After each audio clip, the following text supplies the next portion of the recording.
আসসালামু আলাইকুম। ভাবতেছি এবার একটা পাখির খামার দিয়ে দেবো ইনশাআল্লাহ। যদিও আমাদের বাড়িতে বা আমাদের খামারে প্রচুর পরিমাণে দেশি পাখি আছে, এরপরে আলাদা করে আর পাখির প্রয়োজন হয় না। কিন্তু তারপরে আমার ভাইগনা আমাকে বলতেছিল, মামা আমাদের এখানে কয়েকটা পাখি রাখলে মনে হয় ভালো হইতো। এই পাখিগুলি পালার শখ আমার অনেক দিন আগে থেকে, অনেক আগে আমি এই পাখিগুলি পালতাম, কিন্তু পরবর্তীতে জায়গা সংকটের কারণে বা এই পাখিগুলোকে আমি কোথায় রাখবো এইটার কারণে মূলত হচ্ছে পরবর্তীতে আমার এই পাখিগুলো আর পালা হয় না। অর্থাৎ আমি এই পাখিগুলোকে পালতে চাচ্ছি হচ্ছে ছেড়ে, মানে আমি একটা ঘর তৈরি করবো এবং ওই ঘরের মধ্যে পাখিগুলোকে ছেড়ে দিব, ওদেরকে খাঁচায় রাখবো না। যেহেতু গত কয়েকদিন আগে আমরা কয়েকটা ঘর তৈরি করেছি, এখন আমাদের একটা চিন্তা ভাবনা আছে যে এই পাখিগুলোকে খোলাভাবে বা ছেড়ে তারপর আমরা পালন করার চেষ্টা করবো ইনশাআল্লাহ। তো যেমন ভাবা তেমন কাজ, আমাদের আজকে গন্তব্য হচ্ছে পাখি সংগ্রহ করার জন্য। আমরা যাচ্ছিলাম বাজারে গিয়ে এই পাখিগুলোকে আমরা সংগ্রহ করে আজকে নিয়ে আসবো এবং এর পরবর্তীতে আস্তে আস্তে করে বিভিন্ন ধরনের পাখি আমরা আনবো ইনশাআল্লাহ। তো এইটা হচ্ছে মূলত আমাদের একটা শখ, এই শখটা পূরণ করার জন্যই এটা আমরা করতেছি। তো প্রাথমিকভাবে আগে থেকে আমরা দুইটা পাখি দেখে আসছিলাম, একটা মেল একটা ফিমেল বাজিঘর, এটা আনার জন্য আমরা গিয়েছিলাম, কিন্তু পরবর্তীতে আমরা এর সাথে আরো দুইটা পাখি নিয়ে আসছি। কিন্তু কয়েকদিন এই পাখিগুলো আমাদের বাড়িতে এনে রাখার পরে একটা পাখি উড়ে চলে গিয়েছে,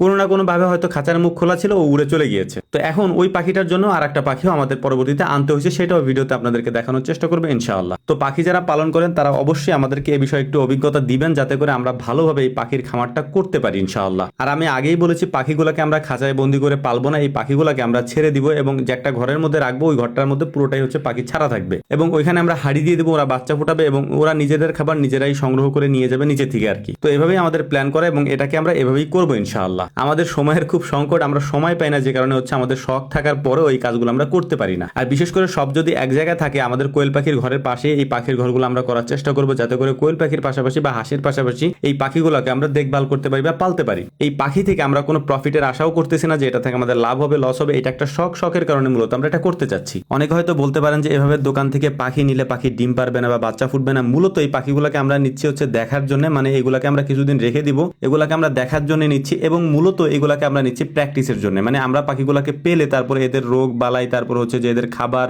এদের সমস্ত কিছু দেখার জন্য মূলত এইভাবে আমরা পাখিগুলোকে দোকান থেকে নিয়ে নিচ্ছি। এর পরবর্তীতে বড় করে যখন আমরা করব, তখন এটাকে আমরা খুব সুন্দরভাবে অন্য জায়গা থেকেও পাখিগুলো সংগ্রহ করে নিয়ে আসবো এবং এগুলাকে ছেড়ে পালবো ইনশাআল্লাহ। আমি আগেও বলছি কথাটা এবং আবারও বলতেছি যে এই পাখি থেকে আমরা কোনো প্রফিটের আশা করছি না। এই পাখিগুলোকে আমরা শখ করে পালবো এবং পরবর্তীতে এটাকে আমরা নন প্রফিট হিসাবেই রাখার চেষ্টা করবো এবং ওদের যে খাবার খরচ টরচ এগুলো আমরা চালানোর চেষ্টা করবো। এটার কারণ হচ্ছে এটা আমাদের একটা শখটা আমরা পূরণ করতে চাচ্ছি এবং এখানে একটা খামার ভর্তি হচ্ছে পাখিগুলোকে আমরা রাখতে চাচ্ছি। তো একটা কথা আবারও বলতেছি, সেটা হচ্ছে যে যারা এই বিষয়ে অভিজ্ঞ তারা আমাদেরকে একটু পরামর্শ দেওয়ার চেষ্টা করবেন, যাতে করে আমরা ভালোভাবে জিনিসটা বুঝতে পারি যে এই পাখিগুলোকে পালন করার ক্ষেত্রে কি কি প্রতিবন্ধকতা আমাদের আসতে পারে। এর পাশাপাশি একটা পজিটিভ দিক আপনাদেরকে বলি, সেটা হচ্ছে যে যখন আমি কোয়েল পাখিগুলো পালা শুরু করি, তখন অনেকে আমাকে পরামর্শ দেন এবং ওই পরামর্শগুলো কমেন্ট বক্স থেকে বা আমি ইনবক্স থেকে যখন তাদের পরামর্শগুলো পাই, ওই পরামর্শগুলো দেখে অনেক জিনিস আমরা সলভ করতে পেরেছি ইনশাআল্লাহ। তো যে বিষয়গুলো আমাদের জানা থাকে না, সে বিষয়গুলো অনেকেরই জানা থাকে, কারণ আপনারা জানেন যে মূলত আমাদের কাজটা হচ্ছে গরুর খামার নিয়ে এবং ছাগলের খামার টুকটাক আমরা করে থাকি, তবে মেন কাজ হচ্ছে আমাদের গরুর খামারের। তো ওই গরুর খামারের যত সমস্যা আছে বা যত কাজ আছে সেগুলো আমরা করতে পারি বা সেগুলো সম্পর্কে আমরা মানুষকে পরামর্শ দিতে পারি। তবে আমরা এটা জানি যে আমাদের এই সেক্টর বাদে বাকি সেক্টরে মানুষের অভিজ্ঞতা অনেক বেশি। যারা লস করছে তাদের অভিজ্ঞতা কেমন আছে, যারা লাভ করতেছে তাদের অভিজ্ঞতা কেমন আছে, বা ইউটিউবারদের অভিজ্ঞতা কেমন আছে, এই সমস্ত কিছু বিবেচনা করে একটা বিষয় আপনাদের সামনে আমরা উপস্থাপন করার চেষ্টা করি, যাতে করে আপনাদেরও কোনো ক্ষতি না হয় এবং আমরাও জিনিসটাকে খুব সুন্দরভাবে প্রফিটেবল করতে পারি। তবে